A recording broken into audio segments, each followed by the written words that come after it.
Hello, my loves, and welcome to another episode of The Soul Extract, a podcast that is all about holistic wellness. We're talking about mental, spiritual, physical, emotional, psychological, financial, every kind of wellness that you can think of. And it's basically a podcast about tapping into your infinite power and realizing the potential that you have to be the best and most favorite version of yourself. So today, I decided to talk about money, and how I came up with this topic for today is that what I started to realize is that, you know what, everything is energy. Everything is energy. You, me, the trees, the birds, the plants, water, flowers, every single thing is energy. And because every single thing is energy, it's all interconnected. We all have a relationship with everything that's around us.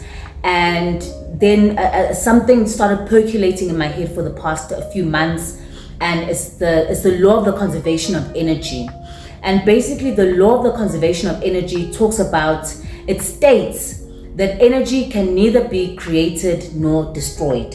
And basically it's something that can be transformed from one form to the other. And because of this law, and because things can be changed and moved and transformed and moved from one form to the other, I looked at my life and looked at where in my life are there certain things or certain things that I have a relationship with, where I'd like to transform my relationship with them. I'd like to change the form of it so that I can have a better relationship with this thing. And one of those things happens to be money. Money is one of those things that I had wanted to change my relationship with. So what I did is I invited money over to share a cup of coffee with me, so we can have a conversation. So I don't have this almost distant relationship with it, or like a fighting relationship with it, or something that's outside of me, where I invited it in, where we could have a one-on-one, where we could have a genuine, open, compassionate conversation between the two of us. And so what I started to do is I started this journey of having this conscious talk with money in the beginning of December. Up until now, I'm just unpacking all my things that have come up and how I've treated money, how I have related to it, how we have come to the place where we are right now. And basically, when I was having this conversation with money throughout the weeks, there are things that money has shared with me, and I want to share with you. And I hope these things might resonate with you. They might make you look at money differently, might make you want to relate to money differently. But I just wanted to share my journey with you. And still a work in progress. We are still talking, we are still working through things. But I think I've come to understand and realize the impact that my treatment of money has been, and how it's shown up for me and how I've shown up for it in my life. And the first thing that I wanted to understand, and the first thing that I wanted to actually unpack, is the general sense or the general energy of the collective. How is the collective relating to money? What are the things that people around society relate and reflect and perceive money? And these are the beliefs that I discovered when I was talking to money. And basically these are some of the beliefs that are embedded in most of us, if not all of us. I've got quite a few beliefs here, but these are some of the things that we grew up hearing and that we have actually adopted into our lives, and we actually move through our lives believing these things about money, and actually this is how we actually move through the world and how we relate to money. So beliefs like money doesn't grow on trees, I'm sure you've heard that a million times from your parents or whoever else that was older than you or whatever, that money doesn't grow on trees. You've heard this a lot of the times. I can't afford this. This is too expensive. The fact that, you have to work hard for money. That money is elusive. It's hard to come by. It's almost like a carrot that you have to be chasing. And things like, I never have enough money, or the economy is bad, or we're going through a recession, or things like, this is the only way I know. This corporate space, this 9 to 5, this wearing a suit and tie and heels and going to an office and sitting in a cubicle or sitting at a desk or reporting to this kind of boss or doing this kind of work is the only way that I can make money. And if I had to follow my passion, I wouldn't make enough money because I don't want to be perceived, or I don't want to be a starving artist. I don't want to have to struggle to make money. I don't want to have to hustle to make money. And things like, I have to struggle in order to make money, or I have to struggle in order to keep money. And this shows up in how we actually relate to money, or how we treat money. So basically, money then becomes this almost like distant character, or almost like this throwaway thing that we complain about, that we don't really have a relationship with, that we don't really understand, we have an iffy relationship with. So we are actually living to pay bills. We are living to pay off things or possessions that we have acquired, and it's especially possessions that we are attached to. And we're chasing money for possessions to actually get validation that we didn't get when we were growing up. And things like, I want to live in a house like this. I want to drive a car like this. I want to wear clothes like this, like these labels, because it will give me that attention that I've been looking for. It will make me feel like I belong. It will make me feel like I matter, that I'm important. And it will give me that almost like that self-esteem to say, see, I am enough. I have all these things because I am enough. I'm successful because, or I have these things because I've reached a level of success to make me feel that I am enough, that I'm worth it, that I'm worth all these things. And then money becomes our kryptonite. It becomes like a drug. It becomes poisonous to us, but something that we can't live without. And a lot of us actually base our self-worth on whether we have money or not. So the more money we have, the bigger our ego. The less money we have, or the more money goes out of our account, or the more the money leaves us, is the more that we diminish our self-worth. And others of us, we've got such a weird relationship with money, where some of us, we want to be seen with it. We want to show the world that we have it. We want to flaunt it. We want to show that we've earned it and worked hard for this money, and so we deserve to have all these things. And then on the flip side of that, we become embarrassed when we flaunt it too much.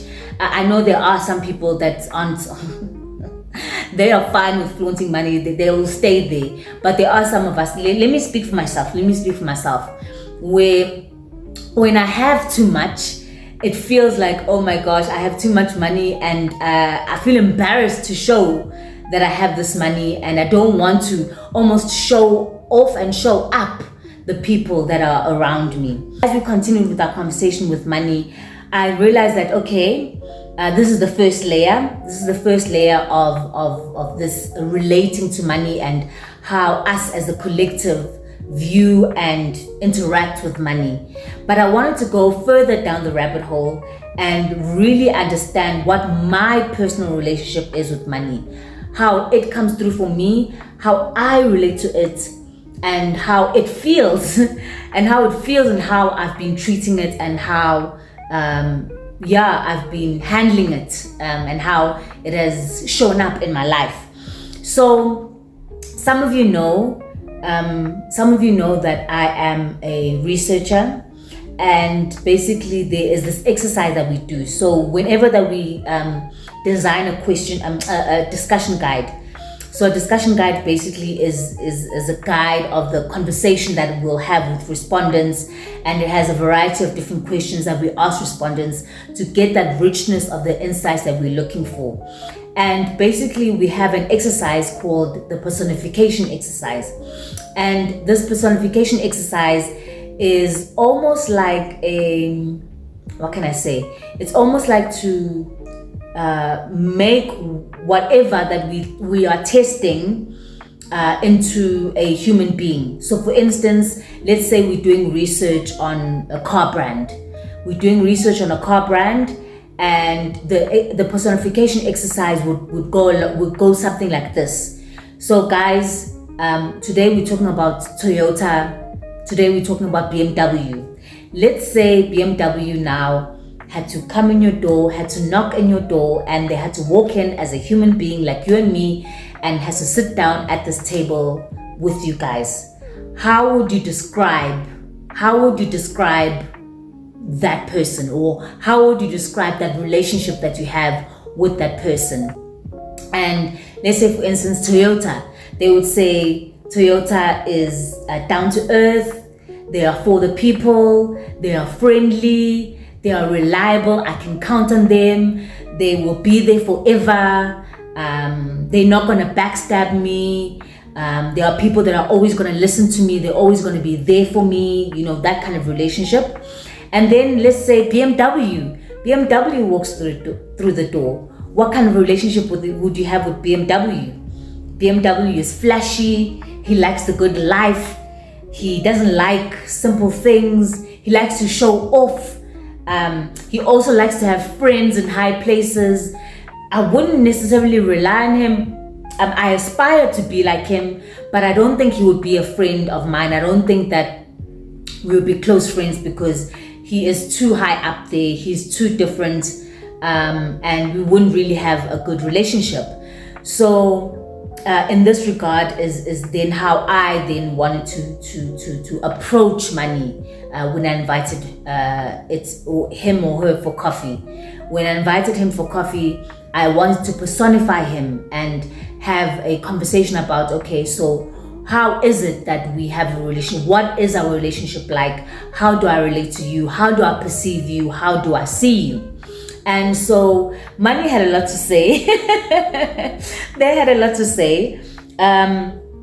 But basically, the first thing that they said basically is that I control money and that I am a hoarder, and that basically money feels that I am putting him in a cage, that he has to stay in the cage. I want him all to myself. He has to stay in the cage. It's safe there where I can keep my eye on him. He mustn't move. He mustn't make any moves. He mustn't go anywhere because he is safe where he is. And I felt money saying that just like water, when I am still, when I am in the cage, I feel stagnant. I will start to smell. I will start to stink, and I will start to fester. And basically, money went on to say that I am trying to control him. I'm trying to keep him in this box. I'm containing him. I'm conditioning him. I'm not letting him flourish, and I'm not letting him be his flamboyant self. And the deep belief in that, the deep-rooted belief in that, is that money is elusive. Because money is elusive, and because money doesn't stay, because it's always going, it doesn't come back, I need to keep you in that cage. I need to keep you safe in this cage. And the second thing that came up is that when I do use it and when I do let it out the cage, I abuse it. So number one, the first thing is when I do have to have my real needs met, so things that money works for me for, like paying for my bills, like paying for rent, paying for my car, paying for the internet, for my Wi-Fi, whatever that is important to me, I pay it begrudgingly. I almost paying SARS. I pay it begrudgingly. I have to roll my eyes. I have to be like, oh my gosh, I can't believe I have to pay this, And then I also would abuse it in that I would be buying things that I don't necessarily need. So for instance, I would spend my money on junk. I would spend my money on recreational activities like drinking, like the holy herb. So spending money on things that don't matter, where I'm not necessarily respecting money, I'm not honoring money, I'm not showing money that I actually consider what I should be using this money for. And this basically shows up in these deep feelings that I have towards money or towards myself. So these are some of the things that I feel about myself when it comes to how I've treated money. There is shame and guilt. Shame and guilt that I'm not where I'm supposed to be financially. The fact that I am not safe with money, and neither am I not safe without it. So with or without it, I still don't feel safe. The fact that I'm anxious to get it, I'm anxious to receive it. And what that means is that it means that I have a bigger responsibility. I have more of a responsibility to take care of this money. And this ties back in with the shame and the guilt, where I feel that I shame myself and I feel guilty for not being a good steward, for not being able to take care of money the way that it's meant to be used. And I'm avoidant when it comes to paying for things that actually are the things that are the real needs, you know? And on the flip side as well, I feel guilty for spending money on things that actually bring me joy, where I question myself, like, why am I wasting my money? Why am I wasting my money on this when I could be spending my money on something else? So this becomes almost like a vicious cycle of you feel shame and guilt for wasting your money, whether you're wasting your money on unnecessary things or you feel like you're wasting money on things that actually bring you joy, and then you feel the shame and guilt of not wanting to spend money or not taking out the money, and you're late on your payments and you don't pay your things on time and all of that, all because of this fear that you have in you that the money will run out, that I never have enough, that I always have to struggle to keep or to make this money. And then because of all of this, then there are ways that I then would show up for money, where I would have these negative feelings towards money. So I would feel resentful. So it's not doing what it's meant to do. It's always getting me into trouble. So I'm resenting you because you are always getting me into trouble. Whenever you come in, I'm not using you appropriately. And then I feel the shame and the guilt. I'm angry at money. How are you working for someone else? How are you making someone millions? How are you allowing someone to have that fancy car, to have that fancy place, to live this life, to be able to do all these things, whereas I struggle to even keep this money in my account? It's almost like I love to hate it. Like I love it, but I hate it. And also the fact that I love to have it, but I also can't stand to have it. So again, it's this weird relationship that we have with money. And basically at the core, and as I said before, it's just about not respecting it, not honoring it, and basically just treating it anyhow, treating it all willy-nilly, you know, that type of thing. So so after this big rant of feeling of just being honest with money and how I felt towards it and how I've been treating it and how I have shown up for it, and basically how my relationship with money is, money then just soothes me and just had me remember that it has come through for me. Even in the most stickiest of situations, it's come through for me. It's shown up for me in countless ways.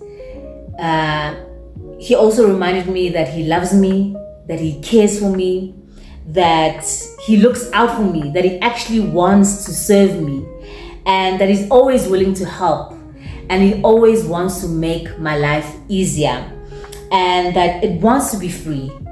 It wants to be free. It doesn't want to be constricted. It wants to be able to show me what it can do. It wants to be able to show me the magic that it can do if I just let it, you know?